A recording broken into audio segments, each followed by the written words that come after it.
Donnie Darko is a troubled teenager in suburban Maryland. A schizophrenic with a history of violence, he has recently stopped taking his medication and as a result is sleepwalking. His parents, Rose and Eddie, and his sisters, Elizabeth and Samantha, worry about him. One night at dinner, Donnie and his sister get into a profane argument during which Elizabeth reveals she knows Donnie is no longer taking his medication. Rose confronts Donnie in his bedroom and he calls her a bitch. Guilty, Donnie resumes taking his medication. On October 2nd, however, he sleepwalks and meets Frank, a man in a menacing bunny costume. Frank tells him that in 28 days, 6 hours, 42 minutes and 12 seconds, the world will end. That night, a jet engine mysteriously crashes through the roof of the Darko's house, destroying Donnie's room. Had he not been sleepwalking, he would have been killed. On the way to the office of Dr. Thurman, Donnie's therapist, Donnie and Eddie, nearly run over Roberta Sparrow, also known as Grandma Death, a senile old woman who spends her days walking back and forth from her house to the mailbox across the street. Grandma Death whispers in Donnie's ear that all that lives ultimately dies alone. This greatly troubles Donnie, who worries that life has no meaning. A few days later, Frank appears to Donnie in a hallucination and encourages him to flood the private high school he attends by breaking open the water main with an axe. Donnie also embeds the axe in the head of the school's solid bronze statue of its mascot in spray paints. They made me do it on the sidewalk. School is canceled that day and Donnie walks home Gretchen, the new girl in school. She reveals that her stepfather nearly killed her mother and is still on the loose.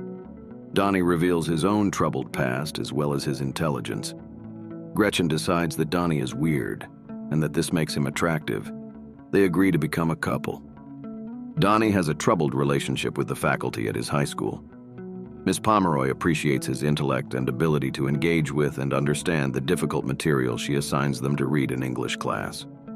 The science teacher, Mr. Monitoff, finds him a little more troubling, and Kitty Farmer, the high-strung and socially conservative health instructor, is offended that he questions her use of self-help tapes in class. After he profanely rejects her use of the simplistic methods espoused by local celebrity Jim Cunningham, Donnie finds himself suspended from after-school activities. When Donnie verbally assaults Cunningham during an appearance at the high school, he gets in even deeper trouble. Although the administration suspects that Donnie is indeed responsible for the vandalism, he is never charged. Frank continues to appear to Donnie and tells Donnie that they can do anything and won't get caught. Frank also tells Donnie about time travel, further confusing him. Soon, Donnie sees tubes of fluid light extending out of his family's chests, indicating where they will go. His own tube beckons him to follow as it enters his parents' room and reveals the gun his father keeps in a box in the closet. Donnie speaks about time travel with Mr. Monitoff, who gives him a book, The Philosophy of Time Travel, written by Roberta Sparrow. She used to be a nun and a teacher at the high school. However, the climate at the school is becoming increasingly conservative as Kitty Farmer leads a protest against Miss Pomeroy's choice of reading material. One of the stories she had assigned, Graham Greene's The Destructors, features teenagers who destroy a man's house by flooding it. Miss Pomeroy is fired, and Mr. Monitoff, who is also her boyfriend, refuses to discuss time travel with Donnie once his questions take a theological direction. Gretchen and Donnie grow closer. She is one of the few people he opens up to about his time travel visions, and they discuss how they wish they could travel back in time and prevent the bad things in their lives from happening. Dr. Thurman increases Donnie's medication and begins hypnotherapy with him, but Frank continues to appear to Donnie. One night, Donnie and Gretchen go to see a horror movie. Gretchen falls asleep and Frank appears. When Donnie asks Frank to remove his bunny suit, Frank asks Donnie to remove his human suit, then acquiesces and takes the head off, revealing a young adult with a gruesome wound in his right eye. When Donnie asks about the cause of the eye wound, Frank whispers, "I am so sorry," and then directs Donnie's attention to the movie screen. A portal opens, revealing Jim Cunningham's house. Frank tells Donnie to burn it to the ground. Donnie leaves the sleeping Gretchen in the theater and does as Frank tells him to. He is not caught, and firefighters discover a kiddie porn dungeon in a hidden room in the mansion. Cunningham is arrested the next morning. Kitty Farmer, a friend and devoted follower of Cunningham's, decides she must lead his public defense and asks Rose to accompany the school's dance team, Sparkle Motion, to Los Angeles to appear on Star Search. Samantha is Sparkle Motion's lead dancer, and against her better judgment, Rose agrees. Because Eddie is away on business, this means Elizabeth and Donnie are on their own. Elizabeth is accepted into Harvard, and she and Donnie decide to throw a Halloween party to celebrate. The night of the party, October 30th, Gretchen comes to Donnie's house for safety because her mother has suddenly disappeared.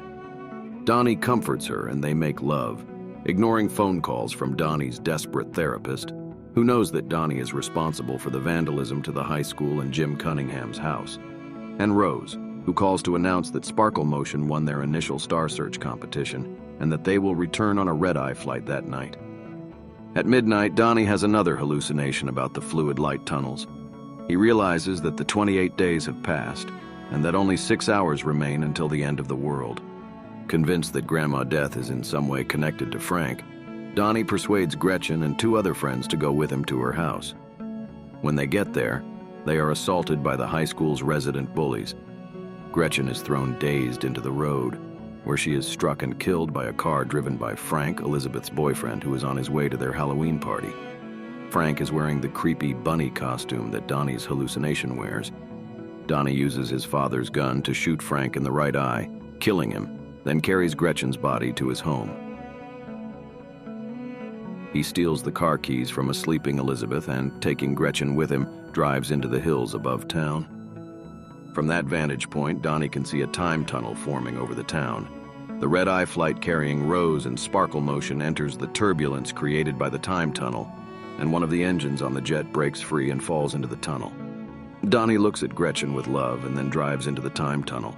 It is October 2nd. Donnie lies in bed, laughing, happy.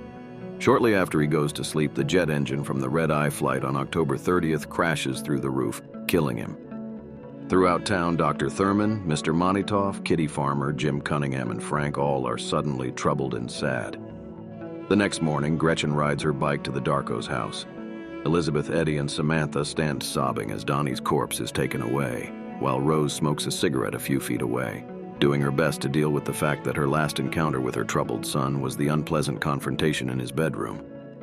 Gretchen finds out from a young boy what had happened and who the family is, as she had never met Donnie.